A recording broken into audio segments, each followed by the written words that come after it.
impuissant et il est sorti maintenant. Cette fille lui dit, je t'avais dit que tu pouvais pas sortir avec moi et que c'était impossible donc je peux m'habiller maintenant et le monsieur a accompagné la fille chez elle et en cours de route son sexe s'est levé. Quelques jours après cette fille dit au monsieur qu'ils doivent faire l'amour et ce jour-là le monsieur était trop content parce qu'il a été le seul qui a relevé le défi et quelque temps après la fille a dit à sa patronne qu'elle démissionne et les gens lui ont demandé pardon parce que sa patronne était à terme mais elle a refusé et avant de partir le monsieur a fait l'amour avec elle pour une seconde fois et cette fille était ghanéenne. Lorsque le monsieur accompagnait la fille à la gare il chantait les chansons de Dieu à Chantilly et la fille ne voulait parce qu'elle la chanson de Dieu la dérangeait. Une semaine après la patronne de la fille a accouché dans son accouchement elle est morte mais l'enfant est resté et pendant que toute le pleurait la famille de la défunte constate qu'il y a un groupe de commiants, féticheurs ghanéennes. La famille de la défunte a demandé nouvelles aux Ghanéens ils ont dit qu'ils sont venus voir leur fille qui travaillait ici et les parents de la défunte disent qu'elle est partie ça faisait 2 semaines et ils ont montré même la photo de la fille et c'était funérailles dans un funérail et quand le monsieur en question a appris ça c'était funérailles dans sa famille aussi et le monsieur en question dit que c'est ce témoignage qui l'a mené en Christ voilà le problème qui passe dans beaucoup de couples beaucoup de femmes sont des paresseuses elles veulent rien faire que les servantes fassent tout pour eux.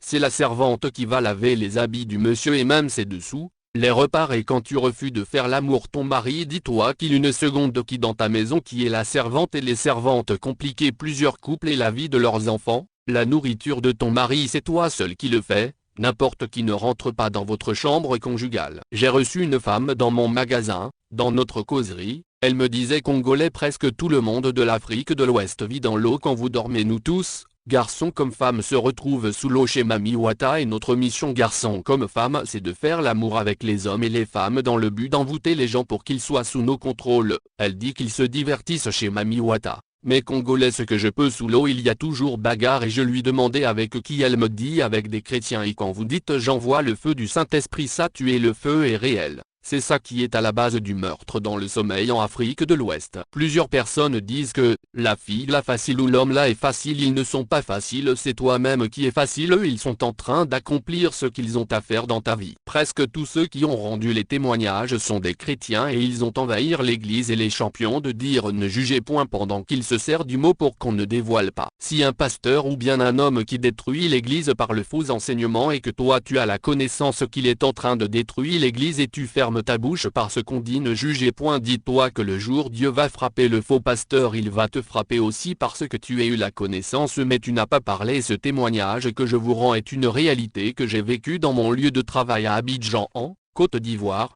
Et j'ai adoré vous le partager pour l'édification du corps de Christ. Il faut noter que je parle du Seigneur dans tous les endroits où je suis notamment mon lieu de travail dont j'ai fait la priorité pour l'évangile de Christ. Et chaque fois que je partage les histoires et parle de Christ autour de moi les gens me disent ce que tu nous dis nous touche mais qu'est-ce qu'on doit faire pour abandonner toutes ces choses? C'est comme ça qu'ils me confient tout ce qu'ils font dans le secret. Voilà comment j'ai aimé partager ces choses pour te faire savoir ce qui tu ignores souvent qui se passe dans le secret. Un jour j'étais en train de prêcher à 2 sœurs, et pendant qu'on parlait une cliente est venue faire un achat dans mon magasin et une autre cliente est entrée dans le magasin et m'a dit avec un air souriant pasteur Dieu a dit quoi pour moi?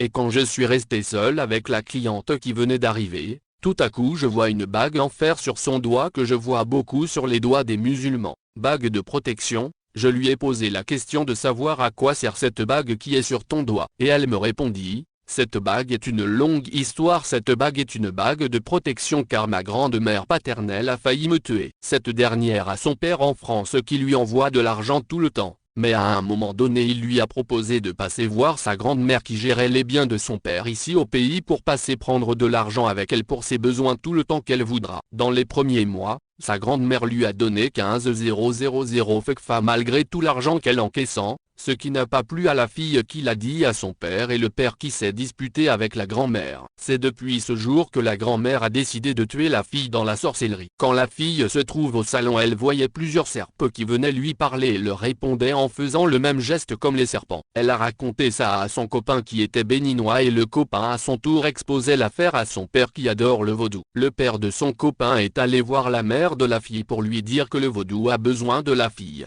Et ils sont allés au Bénin à 3, la fille, le père du copain et la maman de la fille. Au Bénin ils ont lavé la fille dans une forêt sacrée et la grand-mère de la fille a apparu dans cette forêt et elle a expliqué la raison pour laquelle elle voulait tuer sa petite fille. Le lendemain ils sont allés dans un grand cimetière à 3 heures du matin, la fille n'a que 17 ans. Le féticheur a fait des incantations et a réveillé un mort et lui a dit à partir d'aujourd'hui tu devras protéger uniquement cette fille. Le mort et la jeune fille avaient une relation amicale parce qu'ils se voyaient. C'est pourquoi dans le mariage il faut savoir faire le choix car les relations sexuelles hors mariage sont très dangereuses. Après le voyage le mort était tout le temps avec la fille. Et quand la fille est venue dans mon magasin ce mort était là. Un jour quand la fille se maquillait devant un miroir elle n'a pas vu son image mais celui d'une vieille femme de plus de 100 ans. Alors, elle a jeté le miroir. Lorsque cette fille sort avec un homme le revenant envoûte les hommes avec lesquels elle sort et la fille m'a dit que le revenant lui a dit de ne jamais aller à l'église elle doit être musulman parce que l'islam est très bon selon le revenant et ça fait déjà 2 semaines qu'elle va à la mosquée. Cette question m'a troublé parce que j'ai déjà parlé avec 2 filles qui ont des génies, des démons.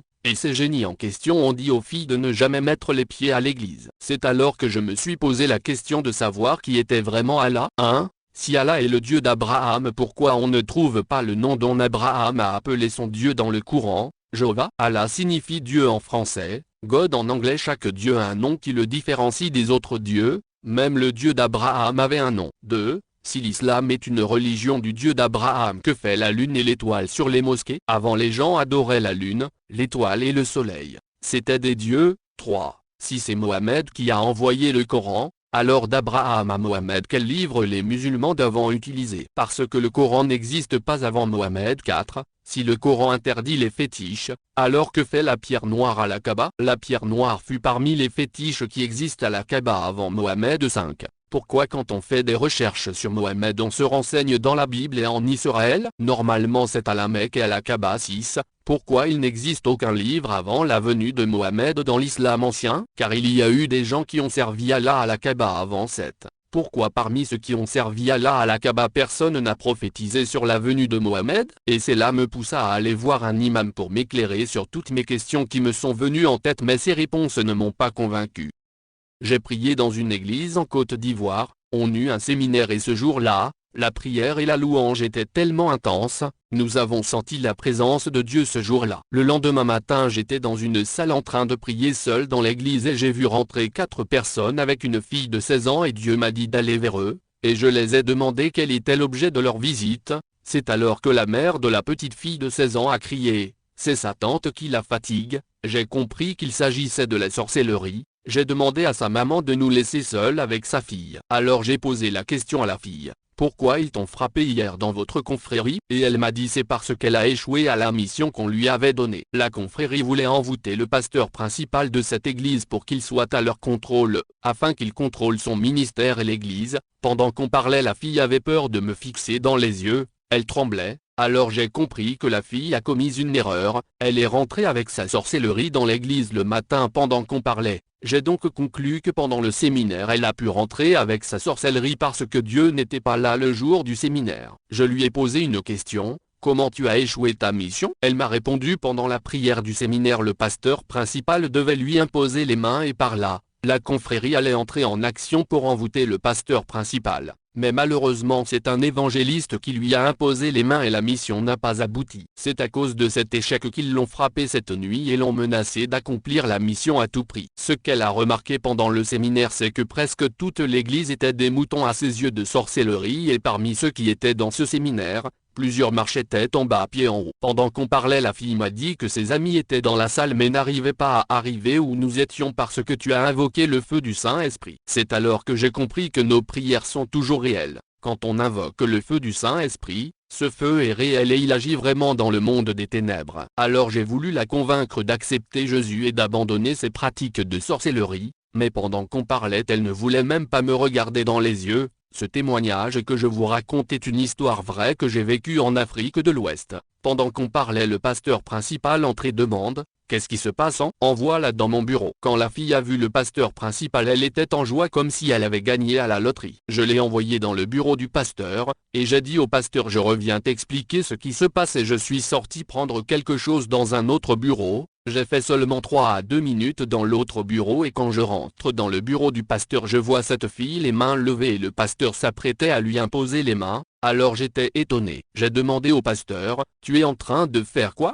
Il me dit que la fille m'a dit qu'elle voulait accepter le Seigneur Jésus, alors je vais prier pour elle et j'ai dit au pasteur, tu ne sais même pas ce qui se passe, à peine 2 minutes que je suis sorti tu veux déjà lui imposer les mains. Le pasteur ne savait pas qu'on devait l'envoûter par l'imposition des mains, et j'ai dit à la fille, quand je t'ai demandé dans l'autre bureau tu refusais de parler et pourquoi ici tu parles vite? Alors le pasteur a demandé à la fille de s'asseoir, ce qu'elle a fait, mais quand elle regardait le visage du pasteur, elle se moquait de lui. Parce que pour nous on voyait le pasteur mais la fille voyait un animal, elle s'est beaucoup moquée de lui, alors le pasteur a eu honte. N.B.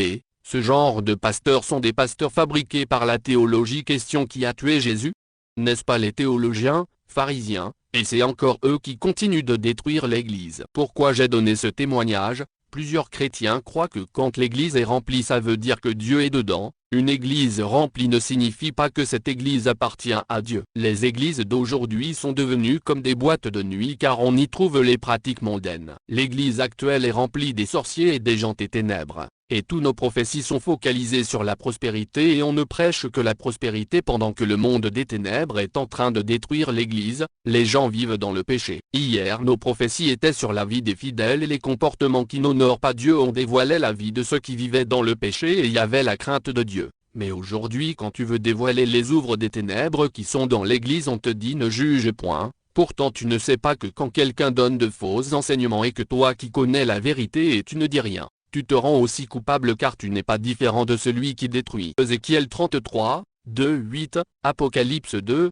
20. Aujourd'hui l'église est devenue un lieu de distraction et les chrétiens refusent de souffrir pour Jésus. Pourtant tous ceux qui ont été élevés dans la Bible ce sont des gens qui ont risqué leur vie pour Dieu. Toute personne qui risque sa vie pour Dieu, Dieu ne les oublie jamais. Beaucoup de gens salissent le nom de Jésus en faisant des bêtises et ils veulent qu'on les honore. Ils s'en foutent si quelqu'un insulte Dieu, mais pour lui le plus important c'est qu'on le respecte. Pourtant ce sont eux qui devaient être salis et Dieu élevé. Voilà pourquoi il y a la distraction dans l'église. Les gens préfèrent respecter ce que les pasteurs et les prêtres disent au lieu d'obéir à la Bible. Devons-nous obéir aux pasteurs ou à la Bible? La distraction est un instrument que le diable utilise pour te détruire à petit feu. Alors fuis la distraction car elle te fera oublier qu'il y a un jugement qui t'attend. Cependant, retiens ce: le péché nous sépare de Dieu. Plusieurs chrétiens ou païens parlent mal des pédés, homosexuels ou lesbiens, disant qu'ils iront en enfer. Pose-toi la question à savoir quelle est la différence entre toi qui fais les rapports sexuels hors mariage,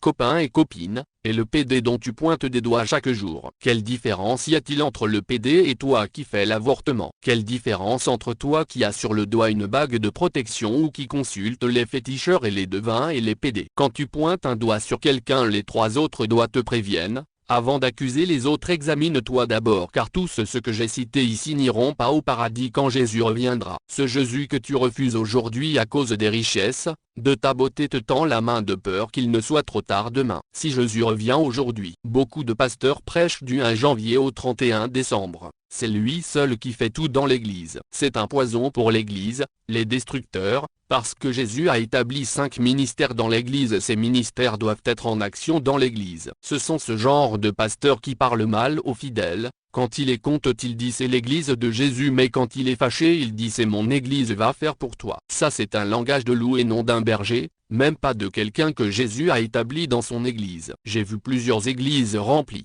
Mais après quelques années les églises ont fermé et ils n'ont même pas eu une autre place quelque part car Dieu apporte toujours les moyens pour son église, il a toujours la solution même quand tout va mal. Donc si une église ferme pour toujours c'est que cette église n'a pas eu pour fondement Jésus-Christ, c'est l'homme qui a créé